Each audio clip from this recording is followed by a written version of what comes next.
Thanks for watching. I'm Margot Kinberg, and this is In the Spotlight, a closer look at a crime novel. Follow-ons can be really appealing to readers, particularly fans of an author or fans of certain characters. And follow-ons can introduce new readers and can offer some insight into the characters themselves. Let's take a look at a follow-on today and turn the spotlight on S.F. Bennett's Sherlock Holmes, the Addleton tragedy. Dr. Watson is once again sharing rooms with Sherlock Holmes. He returns one day to find that Holmes has a visitor, his cousin Peregrine Holmes. This cousin is an antiquarian and amateur historian whose work has come to the attention of renowned Professor Horace Mountjoy. In fact, Mountjoy has invited Peregrine Holmes to visit his excavation of a barrow mound near the town of Addleton. Trouble started almost immediately when he arrived. There were warnings and eerie, dire messages for the dig crew. What's more, the inhabitants of the town have been very hostile to the excavation team, despite the fact that the owner of the land granted glad permission for the excavation. Now, matters have gotten worse. Professor Mountjoy has been murdered. Peregrine Holmes is a person of interest, and he believes he's about to be arrested for the murder. So he appeals to his cousin to find out the truth. Sherlock Holmes and Dr. Watson travel to Addleton to investigate. They soon find that the residents are no more helpful to them than they have been to the excavation team. Some don't like outsiders in general.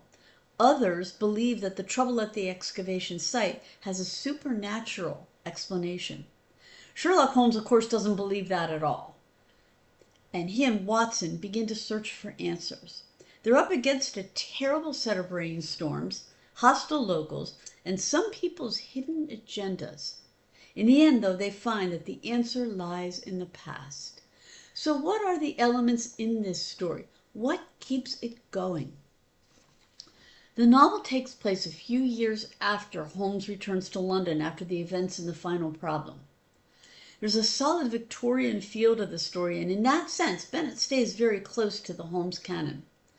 There are a few references to other Holmes cases, and the writing style evokes the original stories. And like the original stories, this one is told from Watson's point of view in first-person past tense. So we learn things as he does, and that means he doesn't always know what Holmes is up to. He's not stupid, though, and he plays an important part in the story. There are differences, though, between this adventure and the Conan Doyle stories. The relationship between Sherlock Holmes and Dr. Watson seems more strained, and Watson gets more than a little annoyed at the way his old friend sometimes treats him. Holmes is perhaps a bit less compassionate than he can be in the original stories. Although I can say without spoiling it that he's not at all a heartless person. He has an interesting relationship with his cousin. On the one hand, they do spar, and some of the things Holmes says are unflattering. On the other, he is committed to helping his cousin, and as things get very dangerous, which they do, he works hard to clear his name and keep his cousin safe. There is a touch of the thriller about the novel. Both Holmes and Watson meet real danger, and the storms present serious problems to everyone. There are one or two nick-of-time incidents, and as is the case with other thrillers, there's the sense that not everything is as it seems. The atmosphere in the story is moody. The weather adds to that. Little of it takes place in London, and there's an eerie feeling to the town of Addleton. It's rural and a bit isolated, so there's a sense of claustrophobia. The local people's attitude doesn't help matters either. There are also the warning signs, which have a spookiness of their own. The Addleton tragedy is a classic-style Holmes and Watson story told by a modern author. It features a strange mystery, an eerie setting and atmosphere, and two protagonists who've been beloved for generations. This has been In the Spotlight. I'm Margot Kinberg. Thanks for watching.